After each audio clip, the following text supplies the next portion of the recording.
Përmirësimi i sistemit fiskal për të lehtësuar lëvizjen e mallrave dhe njerëzve është një prej përparësive të qeverisë së Shqipërisë dhe Kosovës. Prioritetin e dy qeverive shqiptare e ka rikonfirmuar nga pika kufitare Morinës, Ministri i Financave Shkëlqim Cani, ndërsa inspektoi punimet për ndërtimin e terminalit të ri doganor në pikën e kalimit kufitar Shqipëri-Kosovë.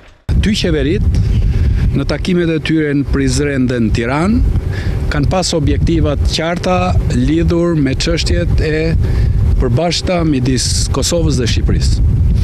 Një nga objektivat ka qenë në fushën fiskale dhe sidomos në rastin konkret po themi në fushën doganore.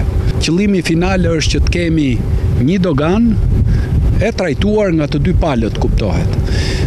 Ne jemi në vazhdën e asaj pune dhe kuptohet për arritjen e atij objektivi do të na duhej që ne ta lehtësojmë dita ditës tregtinë mes dy vendeve, po ashtu edhe lëvizjen e shqiptarëve të dy krahave. Ministri Cani theksoi gjithashtu se me realizimin e terminalit të ri doganor, synohet të krijohet edhe përmirësimi i shërbimeve në këtë pikë doganore. Kosto për realizimin e punimeve arrin në $600.000, ndërsa theksoi angazhimin për përfundimin sa më të shpejtë të këtij projekti.